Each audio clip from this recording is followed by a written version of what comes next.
पश्चिम बंगाल के कई जिलों में वक्फ कानून के खिलाफ प्रदर्शन देखने को मिला और हिंसा की घटनाएं सामने आई है। इसी बीच भाजपा सांसद जगदंबिका पाल ने बुधवार को एक बयान दिया और कहा कि वक्फ संशोधन विधेयक अब संसद द्वारा पारित किया जा चुका है।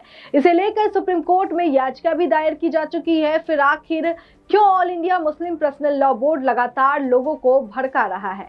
वहीं आपको बता दें कि जगदंबिका पाल ने बंगाल सरकार की आलोचना की। उन्होंने कहा कि सरकार ये विधेयक मुसलमानों को लाभ देने के लिए लेकर आई है। उन्होंने मुर्शिदाबाद हिंसा को लेकर बंगाल सरकार की आलोचना की।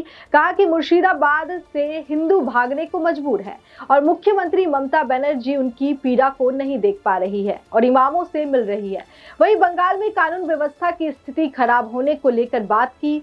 पाल ने दावा किया कि राज्य में कानून व्यवस्था की स्थिति खराब हो गई है, वहां राष्ट्रपति शासन लगाना जरूरी है। प्रेस के मुताबिक महाराष्ट्र में सत्तारूढ़ शिवसेना ने बंगाल में हुई हिंसा की घटनाओं को लेकर ममता बनर्जी के नेतृत्व वाली सरकार पर निशाना साधा और वहां राष्ट्रपति शासन लगाने की मांग की।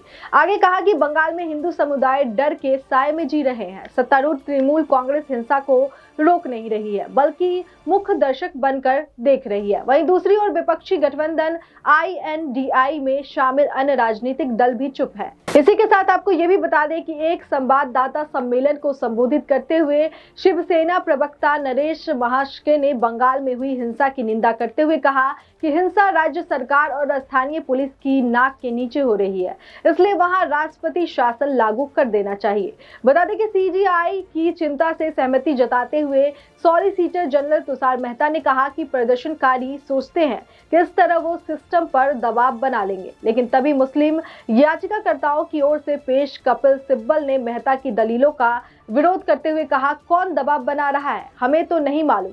हालांकि कोर्ट में मौजूद अन्य वकीलों ने भी हिंसा पर चिंता जताई और कहा कि हिंसा नहीं होनी चाहिए। CJI ने यह भी कहा कि कानून में कुछ चीजें अच्छी भी है, उसे भी हाईलाइट किया जाना चाहिए, जैसे मेरे साथी न्यायाधीश ने बताया है। CJI जस्टिस KV विश्वनाथ की ओर इशारा कर रहे थे, जिन्होंने सुनवाई के दौरान कई बार वक्फ कानून के कुछ अच्छे अपबंधों का जिक्र किया था। CJI ने आगे कहा, मालूम हो कि बंगाल के मुर्शिदाबाद में वक्फ संशोधन कानून के खिलाफ प्रदर्शन में हिंसा हुई थी और कुछ लोगों की जान भी गई थी। इसके बाद मुर्शिदाबाद से हिंदुओं का बड़ी संख्या में पलायन हुआ है। इसके अलावा बंगाल में भानगढ़ क्षेत्र से भी हिंसा की खबरें आई है। इस खबर में फिलहाल इतना ही। बाकी देश और दुनिया की तमाम खबरों के लिए देखते रहिए लोकहित क्रांति न्यूज। नमस्कार।